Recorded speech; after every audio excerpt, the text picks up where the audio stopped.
hanging on at you for ages. They're the ones that keep you really employed. The other things that have helped me is I'm not scared of change. I have a strangely cavalier attitude of how bad can it be if I change. And as you get older, you also realize that very few decisions that you make are irrevocable, that you can make a decision, stick with it for a while, and then move on and do something else. And as long as you've learned something at the time, that's all that matters. It's never wasted time. There is no job I've done where I haven't learned anything. Apologies, I have, however, apparently never learned to drive Zoom and PowerPoint simultaneously. I move on at the 85% level. I don't tend to stay until I know everything. And I'm thoughtful about my career choices. I don't do more of the same. If I'm going to change careers or I'm going to change jobs, I like to know what will be different about me at the end of that job compared with where I am at the moment. So that's what I do. And that's why this should inspire you, because look at all of you. You're already more successful at your age than I was. You're already in fantastic university, doing amazing courses. You're awesome already.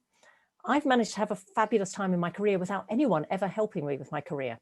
We never had careers advice when I was at your stage. Careers advice consisted of you going to your supervisor and saying, what should I do next? And him saying, well, I know somebody who might be looking for a postdoc. You are already thinking about your careers. You're way ahead of where I was. So, if I could manage it, you can have a fabulous time.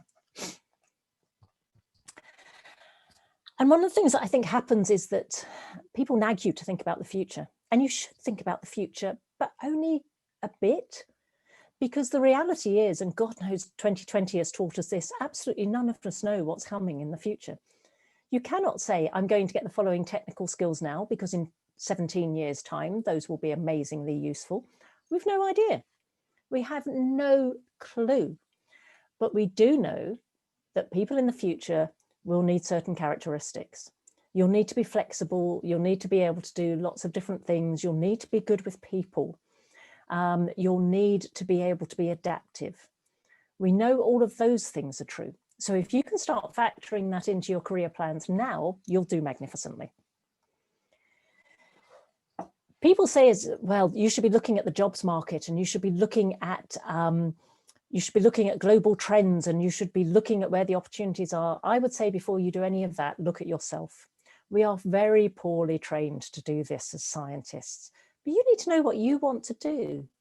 You want to know who you genuinely are, not others people's projections of you, not fulfilling other people's expectations, but work out what's genuinely important to you. What drives you? What are your real motivations? What do you want in terms of work-life balance? How do you balance interest against financial return? What do you want short-term? What do you want long-term? Think about all of those things, and then think about what are the careers that will enable you to live that life that you want to live. Because one of the most important things about all of us on this call is that we have life choices. There are so many people in the world who have no choices. We have them. And I think it's only reasonable then to say we should be responsible about making them. And you can't live your life for somebody else's dream. Do what's right for you. So think about yourself. Get some training in this. Go on a few courses. Nothing run by the Church of Scientology, please. Just do it through professional development courses. There's loads of them at Oxford. Learn a bit more about yourself. It's not self-indulgent. It's really sensible career planning. And think about this. Are you a depth person or are you a surface person? Do you really like going massively into something? Or are you more like me, flibbity-gibbet, surface person? Oh, that's interesting. This is interesting. Oh, what would it be like to write a book? Oh, I wonder what will happen if I go and do this. The thing to remember is both of these are equally valid, and so is everything in between. There is no one right way to be. There is what you are, and then there is finding the careers that really make the most of your strengths and make you happiest. So just think about that, about yourself. And again, try to be honest with yourself. I used to kid myself that I was really, really interested in depth. I'm not. I'm absolutely a surface person. Now, developing skills for all these careers that you're going to have. What do you need to demonstrate? Well, you absolutely need scientific expertise, but that is your baseline. That is not enough to distinguish you from everybody else. The other things you need to develop and be able to demonstrate include all the things I've listed here: creativity, time management, independence, teamwork, communication, leadership, determination, though not stubbornness, and having the potential to do more than people can see at the moment. Now, they are all the kinds of phrases that people put in job descriptions, and they're all the kind of phrases that people put in their CVs. Learn to be able to demonstrate them. There is nothing more irritating than getting a CV that says, I am a motivated, determined, creative person. And then there is no evidence of that whatsoever. Learn how to write a good CV, especially if you're thinking of moving outside academia. Learn to show that you can do these things. Not just that you know they're important, but be able to give examples of how you can do them. And that's why it's so important to get out of the lab and get away from your supervisor and do other stuff. Get involved in other things. Because I'm sure you're thinking, I have no time. I cannot do these things. How do I even find out what's available? Well, I had a really simple strategy, which was just say yes. When people asked me to do things, I would always say yes. I don't mean that you should always just do everybody else's legwork for them. What I mean is, if someone says, would you like to get involved in this engagement program, or at next summer's Royal Society summer school, or teaching undergraduates, I don't mean let yourself be exploited. What I mean is grab the opportunity and say yes to it. I got my lectureship before I finished my first postdoc, and even back then, which was a long time ago, that was very unusual. And it wasn't because I was the world's best scientist. It was because people in my organization had noticed that whenever anyone said, is somebody able to do this? I was always going, yeah, sure. And I did it simply because I was interested. And I had a ludicrous level of conviction that it would be easy enough to do these things. So people would say to me, can you do a tutorial for the following topic? And I'd say yes, because that was my topic. And then they'd say, can you supervise a summer student? And I went, yes. And I remember very clearly, person who was organizing the genetics course said to me, can you give 200 first years a lecture on Hardy-Weinberg equilibrium? And I said yes, while my brain was thinking, Hardy what now? What is this man talking about? Because it just so happened I'd ended up in genetics. I had no clue what Hardy-Weinberg was, but I was one chapter ahead of the first years, and that was fine. Say yes.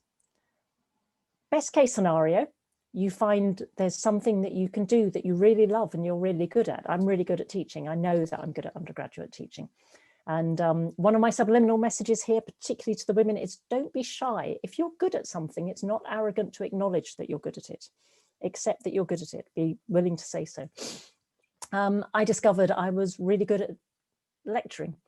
I also discovered that I'm absolutely terrible book editor. I did it once for the Royal Society of Chemistry. I will never do it again. I hated the experience. But at least now I've got a book with my name on it, and I know never to do that again. Say yes. Take opportunities. And you have, I'm sure Anne will agree, you have the right to do this. It's actually a really important part of your life for those of you who are PhDs, and for those of you who are postdocs, there is time for personal development in your careers as well. So say yes to stuff. You never know what will happen, and you never know how people notice. I did all these things because they sounded fun. I had no clue that so many people were noticing that I was the postdoc who stood out.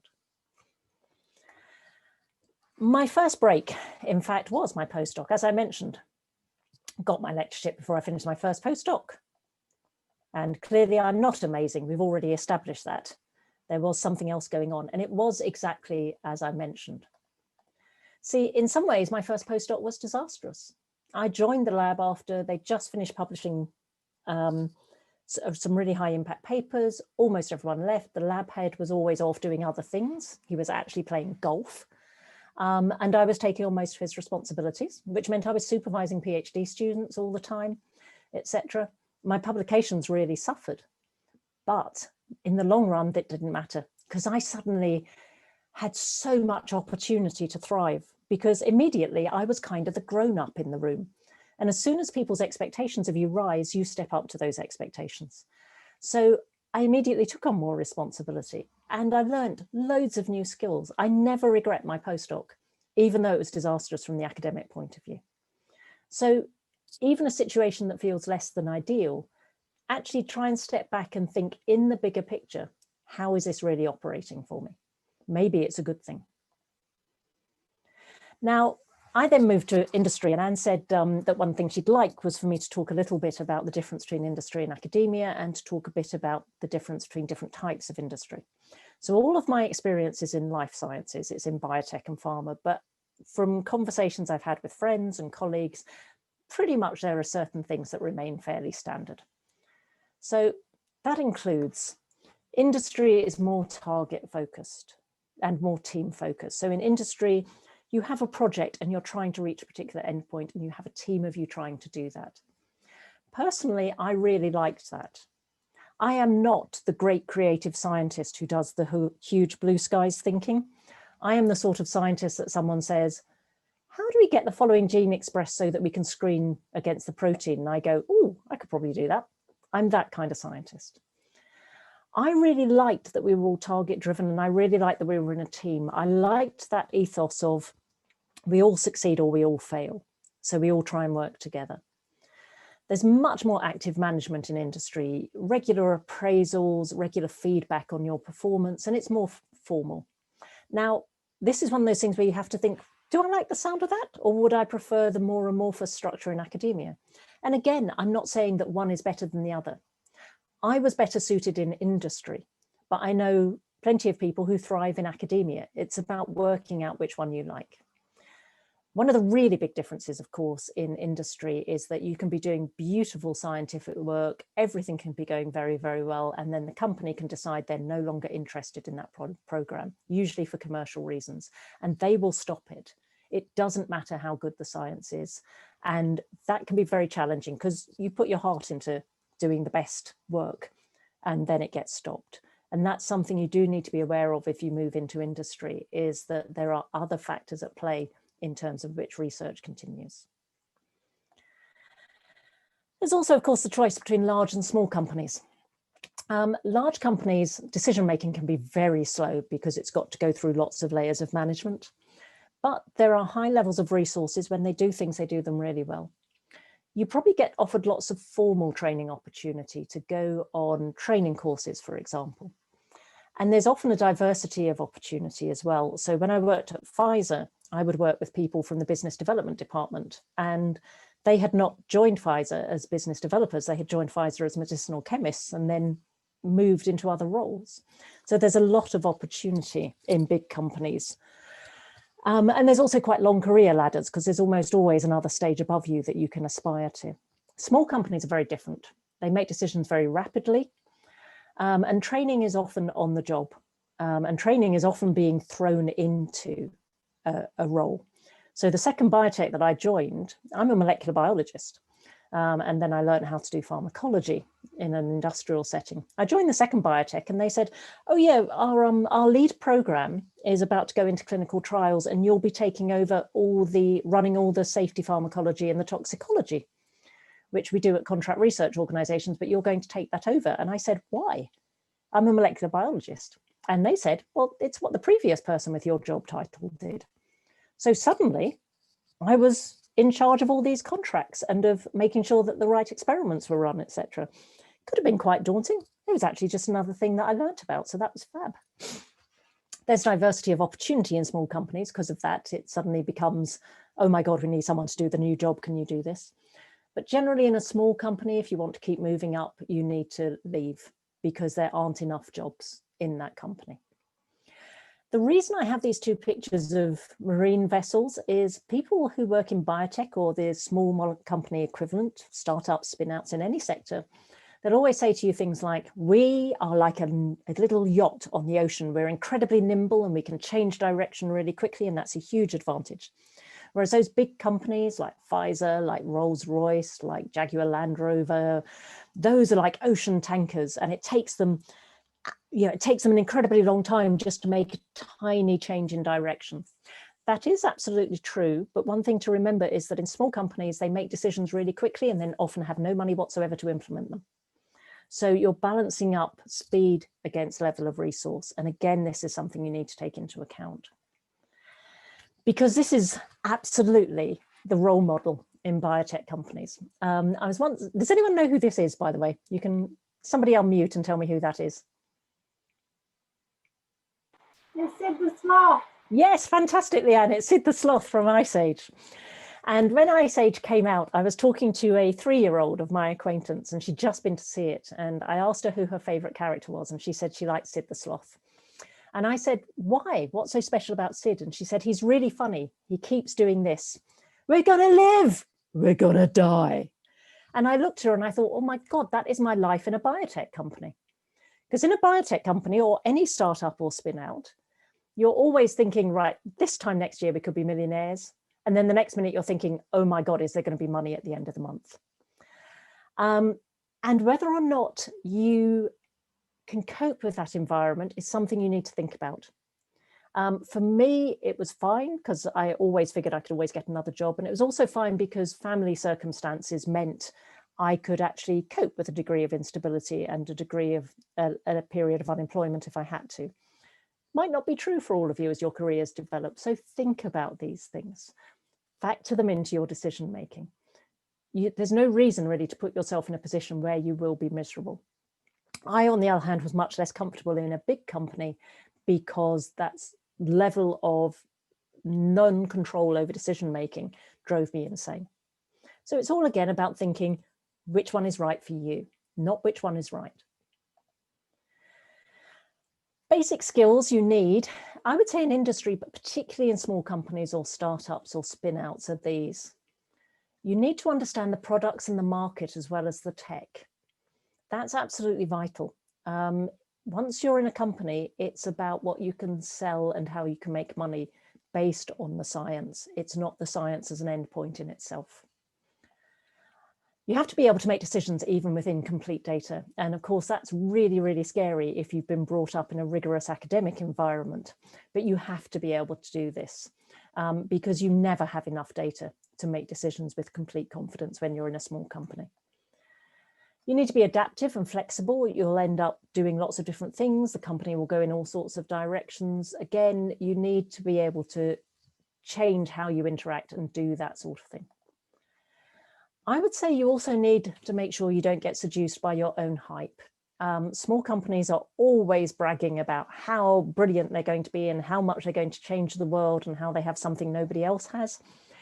And I would say just always make sure you keep very clear in your own mind what you can and you can't deliver as a company. So make sure that you're always being analytical about what's being said. I would also say beware the misunderstood visionary.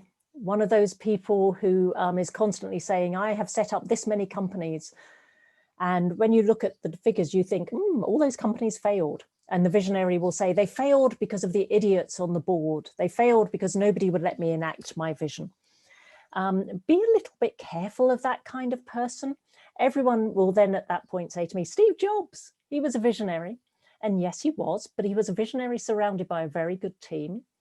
And also remember that for every Steve Jobs, there are at least 100 CEOs who thought they were Steve Jobs and who destroyed their companies by refusing to listen to anyone. So be a little bit careful of the visionary and recognize that the line between persistence and intransigence is very narrow. There is such a thing as companies, again, it's the Steve Jobs analogy. They keep thinking if we just keep going, the world will see how fabulous we are. Sometimes you have to accept the world's view of the company and what you're doing. So, and one of the things you'll notice here is not one of the things that I've said is a basic skill is the science. That again is just the baseline that gets you in the door.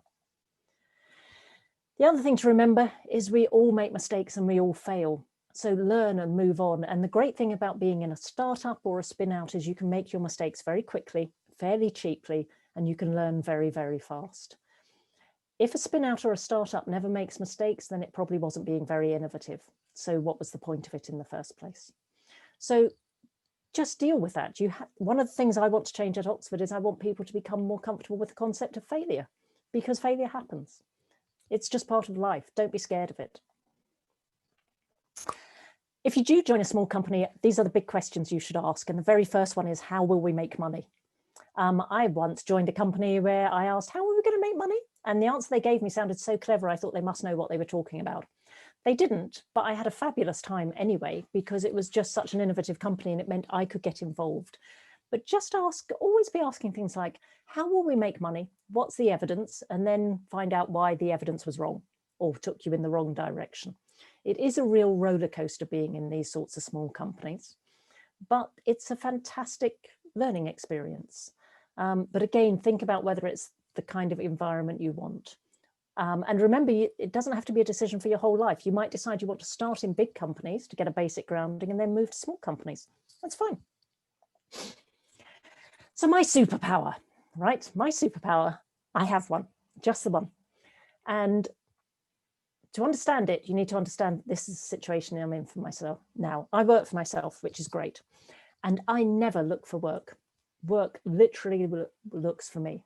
I can't remember, I have done no business development since I set up on my own. And I actually am now at the stage where I'm having to turn down work because too much is coming for me. And it is simply because of one thing that I do very well. There are lots of people like me who are consultants and trainers, and I'm having to pass on quite a bit of my work to some of them, the ones I trust. And there's one thing that I do incredibly well. And it's this, I'm really strongly networked. I have built very good networks of people who trust me and who I trust and with whom my reputation is strong. And this is actually a really strange superpower for me to have, because I am phenomenally shy and I am phenomenally introvert, but I can network really, really well. And the reason I can do that is because networking is just a professional skill. It's not something where you have to be naturally comfortable with people. It's something you can learn to do. And it's something that at your stage in your careers, you should absolutely be developing now. Get people to train you in how to network. It's really not difficult to learn the basic skills.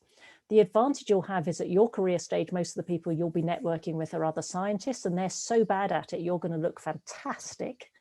So you have nothing to lose by learning how to network. And it is what will set you up for all these jobs. All these careers that you want to have will be based on your ability to network. So my take-home messages are: seize opportunities when they come, because the opportunity is not a lengthy visitor. Sometimes you have to be ready to take it when it arrives. When you're thinking about your next stage of your career, think about not the new knowledge you'll gain, because you're all really good at learning information. That's how you've got to where you are. Think about the new skills each job change will give you. Do make a plan, but only make it for the next few years. Make a plan that makes you think, okay, if I do X, then in 3 years' time, I'll be in a position to do the following new things. Don't try and plan for 20 years. It simply doesn't work. And don't keep doing more of the same. Do not get caught in the trap of being perpetual postdocs. And if all of it seems a bit overwhelming, remember this: you're doing PhDs or postdocs at one of the world's best universities. You have already won the lottery. When you're thinking about your career planning, it shouldn't be this big frightening thing. You're really just thinking about how you're going to spend your winnings. So you're going to be fine. And that's it. If you have questions, I will be very happy to take them. Thank you so much, Nessa. And I should say to everybody, my apologies for not having warned you before that we were just recording that talk. We are